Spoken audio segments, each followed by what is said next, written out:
Hace un año el presidente de Colombia, Juan Manuel Santos, firmó un acuerdo de paz con las FARC. El pacto frente a este modelo de paz fue firmado e implementado, pese a que no contaba con el apoyo mayoritario de los colombianos en las urnas. Es absolutamente repudiable que se haya hecho un plebiscito, se haya perdido el plebiscito por parte del gobierno y sus aliados, y a pesar de eso el gobierno lo haya impuesto a la fuerza. A pesar de las dificultades, a pesar de los problemas, la Fuerza Alternativa Revolucionaria del Común sigue en el proceso de paz. 365 días después, persiste la polarización y a menos de 7 meses de las elecciones presidenciales y de Congreso, la opinión está dividida entre quienes aseguran que el acuerdo es ilegítimo y quienes defienden su implementación al costo que sea. Las FARC, partido político, y la extrema derecha coinciden en esto último, en querer ver el vaso medio vacío. Al país le habría ido mejor si el gobierno hubiera permitido un gran acuerdo nacional como lo propusimos, que no era contra la paz, sino para introducir algunas modificaciones. Hoy, en el programa La Noche de NTN 24, el Canal de las Américas, Diana Sofía Giraldo, directora de la Fundación Víctimas Visibles y columnista del diario El Nuevo Siglo, junto al representante a la Cámara por el Partido Polo Democrático Alirio Uribe, debaten si un año después de la firma del denominado Acuerdo del Teatro Colón, su balance es positivo o negativo. Desde ángulos de opinión opuestos, analizan los efectos que ha tenido para el país, el estado de su implementación y el significado que tendrá lo pactado con las FARC en los próximos comicios presidenciales. Comienza la noche, bajo la dirección de Claudia Gurizati.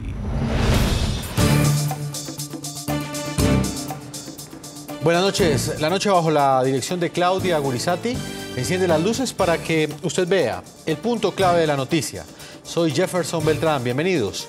La noticia, el primer año del acuerdo de paz que firmó el actual gobierno colombiano con las FARC. La conmemoración tuvo lugar en el Teatro Colón y estuvo marcada por un nuevo encuentro que sostuvieron el mandatario colombiano y el ahora candidato presidencial de las FARC, Rodrigo Londoño Echeverry, alias Timochenko. La noticia. En su discurso, el presidente Juan Manuel Santos defendió los avances del proceso y al referirse a su implementación, aseguró que contrario a lo que piensan las FARC y según él, la derecha en Colombia, el vaso está medio lleno y no medio vacío. El punto clave de esta noticia. A un año de su firma, la Corte Constitucional y el Congreso han logrado incluir cambios que representan algunas modificaciones que habían pedido los sectores que desde un principio no han apoyado este modelo de paz. Las FARC, que aseguran ya estar preparadas para respetar las normas de la democracia, han descalificado estas decisiones institucionales. Las han calificado de ser trabas, palabras sexuales, impuestas al acuerdo, y hoy, en un encuentro privado que sostuvieron con el presidente Juan Manuel Santos, así se lo hicieron saber. Un día como hoy, pero hace 12 meses, el Teatro Colón, en el centro de Bogotá, fue el epicentro de la firma del acuerdo de paz al que llegó las FARC con el gobierno de Juan Manuel Santos. Dar un balance de su primer año es una tarea compleja, ya que este dependería de las interpretaciones de diferentes sectores de la sociedad, de las visiones que se tienen frente a este acuerdo dependiendo la orilla desde donde se le analice. Pero si hay un tema que resaltar, este sin duda es la disminución en el número de muertos. El Centro de Recursos para el Análisis del Conflicto CERAC indica que por lo menos se ha evitado la muerte de 3.000 colombianos gracias a este pacto. En cuanto a la implementación, se han expedido y sancionado 94 normas legales, entre ellas 7 actos legislativos, 36 decretos, 5 leyes aprobadas en el Congreso por el procedimiento de Fast Track y 46 decretos ordinarios. También se han puesto en marcha varios de los compromisos pactados, como el plan de restitución de tierras, el programa de sustitución de cultivos ilícitos y la reparación a las víctimas, aunque muchos de estos puntos tengan serios reparos por parte de algunos sectores. Pero definitivamente la manzana de la discordia sigue siendo la ley estatutaria que reglamenta la Jurisdicción Especial para la Paz, que es el mecanismo para juzgar a todos los involucrados en el conflicto. Hoy ese entusiasmo que hace un año imprimían tanto el presidente Santos como Rodrigo Londoño alias Timochenko no es el mismo. Y a pesar de los retrasos, a pesar de las dificultades, hemos avanzado. Mientras que el mandatario de los colombianos resaltó los avances en el primer año del proceso de paz, Las FARC, partido político, y la extrema derecha coinciden en esto último, en querer ver el vaso medio vacío. Y a los dos les conviene criticar al gobierno, criticar al Estado por un supuesto incumplimiento. la antigua guerrilla, ahora convertida en partido político, reclama lo que considera un incumplimiento de lo acordado por parte del gobierno. El mismo Congreso que refrendó el acuerdo final, que aprobó los actos legislativos que incorporaron a la Constitución Nacional capítulos esenciales del mismo, parece empeñado de modo vergonzoso en hacerlos trizas. Hoy, en una conducta que envilece al Estado colombiano ante propios y extraños. Por su parte, sectores críticos del acuerdo de paz firmado con las FARC continúan alzando su voz de rechazo frente a algunos puntos de este documento, sobre todo en materia de justicia. No ha pasado nada con el narcotráfico. Las FARC se hicieron los locos con el tema del narcotráfico y ese era uno de los elementos fundamentales. Este país no va a tener paz si no se soluciona el tema del narcotráfico. Continúan cuestionando la legitimidad del acuerdo, argumentando que en octubre del año pasado la mayoría de los colombianos que salieron a votar en el denominado plebiscito por la paz le dijeron no a este acuerdo. Pero aún así, el gobierno lo sacó adelante con la ayuda de sus mayorías en el Congreso y recibiendo el aval de la Corte Constitucional. Es un acuerdo que, fíjense ustedes, le ha permitido que el 45% de los desmovilizados de las FARC hoy estén sin saber el estado bien en dónde es que se encuentran, y sin embargo ellos son los que siguen exigiendo y presionando al gobierno. Además, organizaciones internacionales como Amnistía Internacional y el Consejo Noruego de Refugiados aseguraron que más allá de que las FARC hayan dejado de existir como guerrilla, el conflicto en Colombia continúa. Muy bien, los invitamos a que ustedes también participen de este programa La Noche a través de las cuentas de Twitter que aparecen allí en la parte inferior de nuestra pantalla, las cuentas de todos los periodistas que hacemos realidad este programa La Noche. Ustedes pueden utilizar el hashtag numeral La Noche Acuerdo de Paz y responder la siguiente pregunta. Un año después de su firma, ¿cree usted que el acuerdo firmado entre el actual gobierno y las FARC garantiza o no una paz estable y duradera para Colombia? Vamos a estar debatiendo con nuestros invitados, haciendo un balance el día de hoy desde dos ángulos opuestos de la noticia más importante en Colombia y en el continente americano. Quiero saludar a Diana Sofía Giraldo, ella es directora de la Fundación Víctimas Visibles, columnista del diario El Nuevo Siglo. Bienvenida al programa La Noche, Diana Sofía. Muchas gracias, muy buenas noches, Jefferson, y a toda la audiencia.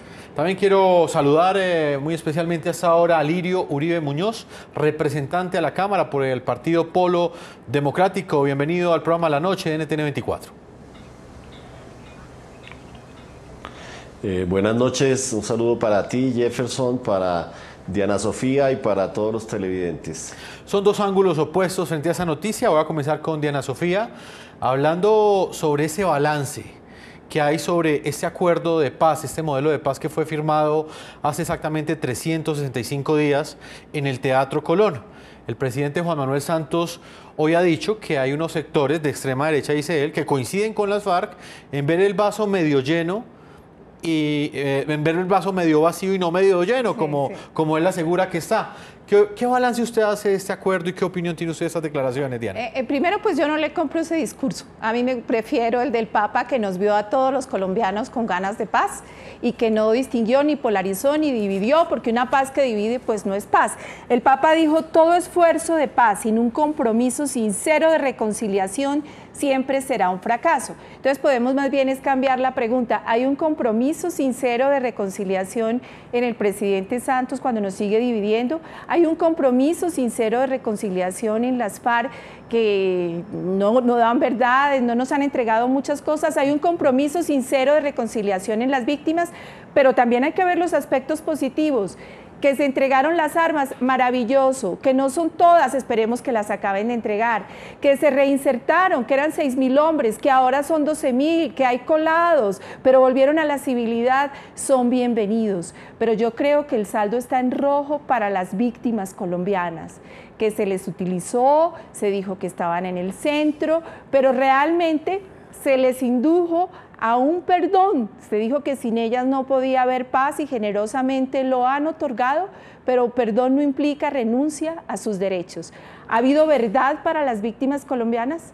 Está muy bien que en esta negociación las FARC están preguntando por el cumplimiento de los acuerdos, pero empecemos por preguntar por verdades elementales sobre las personas que estuvieron secuestradas. ¿Se ha dicho una verdad que le traiga paz al hogar de doña Amelia, por ejemplo, en el caso de Quique Márquez? ¿Se ha dicho una verdad que le traiga paz al hogar de Rubén Darío, de Liliana Salamanca, que se llevaron a su esposo, que pagó, que ha hablado con las personas a las que les entregó el dinero y ellos les dicen, espérese a la JEP? Ha habido, o sea, yo digo ¿por qué esta paz parece deshumanizada, desalmada, como una transacción, paz de corazones endurecidos? Pero para ver el vaso medio lleno, por algo se empieza. Y se están dando de una u otra manera movimientos de reconciliación en las bases, porque hay que integrar a todos esos muchachos a las bases. Hasta ahora no hemos visto sino las figuras públicas de las FARC que piden y piden y piden. Sí. Pero todas esas bases que están en estos campos, todos estos muchachos que se llevaron reclutados tienen derecho a una nueva vida. Congresista Alirio Uribe Muñoz, ¿cuál es el balance que usted hace de ese acuerdo de paz en este último año? Bueno, mira, Jefferson, yo creo que Diana Sofía tiene razón en muchos temas. Este país ha producido 8,5 millones de víctimas y precisamente la filosofía de terminar un conflicto armado es que no tengamos más víctimas. Yo te daría algunas cifras que permiten afirmar eso. No solamente las cifras que hoy se leyeron del CERAT, de que nos hemos ahorrado más de 3.000 muertos, que además quiero señalar que son pobres, porque eran pobres con uniforme de soldados, pobres con uniforme de policías, pobres con uniforme de guerrilleros y civiles que morían en medio de los combates, los bombardeos, en las zonas más pobres del país. Creo que ese es un hecho importante.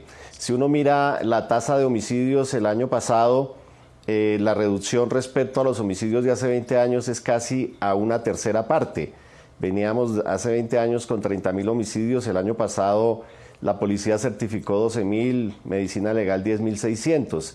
Si uno mira los secuestros, veníamos de escenarios de 3.500 secuestros al año, el año pasado ocurrieron 180.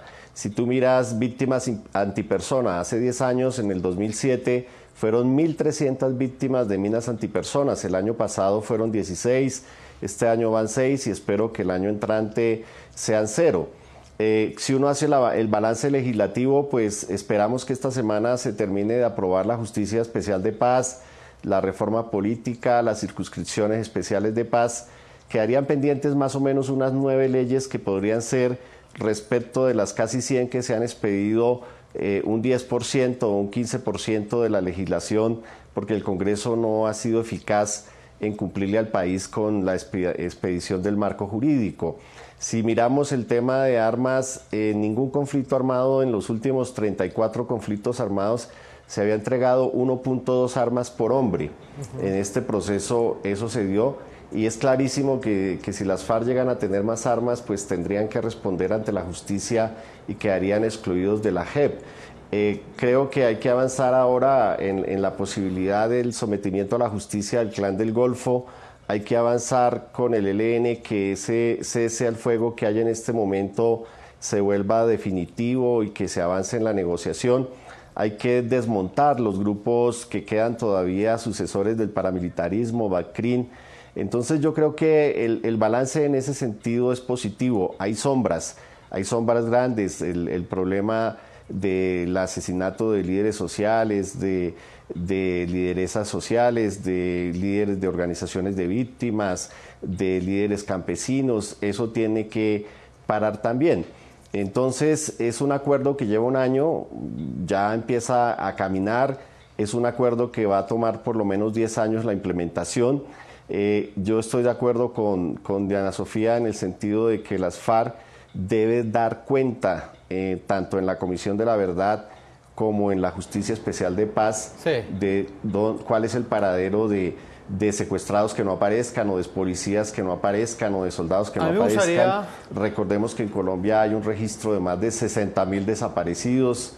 Todo esto hay que darle una salida. A mí me gustaría, congresista, quiero que hablemos de ese punto. Diana, usted aseguraba en la primera respuesta, al hacer este balance de lo que ha sido este año, el acuerdo de paz, que en lo que tiene que ver con las víctimas, el saldo está en rojo. ¿Por qué hacer esta afirmación teniendo en cuenta que es uno de los puntos claves del acuerdo? El presidente Santos siempre dijo que el acuerdo como tal giraba en torno a las víctimas. O sea, las víctimas, se dijo, la propaganda nacional e internacional están en el centro. Las víctimas son el corazón del acuerdo. Eso no fue cierto. A partir de las conversaciones que hubo después del plebiscito, ¿qué ha pasado con las víctimas de las FARC? Tuvimos una reunión con el presidente Santos y le preguntaban por las personas que habían pagado el secuestro, por el esposo de Liliana, por el esposo de Marta Ospina, por todos, y el presidente prometía y prometía: vamos a ir a La Habana, va a ir el ministro Cristo, va a preguntar por ellos, esa verdad que las familias necesitan para cerrar los duelos. Los pongo como ejemplo de un todo. Las FARC presionan y presionan por el cumplimiento de cada punto de los acuerdos, pero al presidente, al gobierno, al Estado, se le ha olvidado preguntar por estas personas. ¿Por qué no entregarles una verdad en este momento que ayude a cerrar esos duelos? ¿Por qué no entregar una verdad que ayude a demostrar que hay buena voluntad, que se quiere lo mejor, que es un proyecto de paz realmente humanitario, que se busca la sanación de corazones heridos? Yo creo que sería interesante analizar el discurso público de las FARC. Ha habido más bien arrogancia, provocación, dureza de corazón, y por parte del presidente yo creo que ha habido mucha indiferencia, ha habido mucha más empatía con Timochenko, con las personas de las FARC. Está bien porque están en un proceso, pero ¿por qué no ha sentido esa misma empatía por las víctimas de las FARC, por sus duelos, por las personas que esperan a sus seres queridos?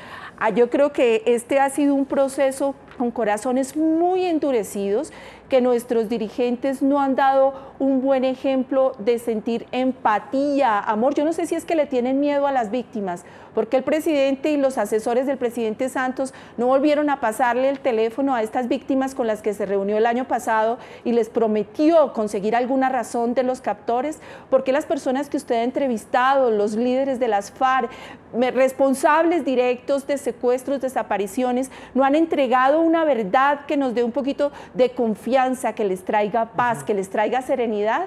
Yo pienso que están en deuda con la sociedad, lo cual no quiere decir que las víctimas no quieran la paz. No hay víctimas más buenas, con más vocación de perdón, que las víctimas colombianas.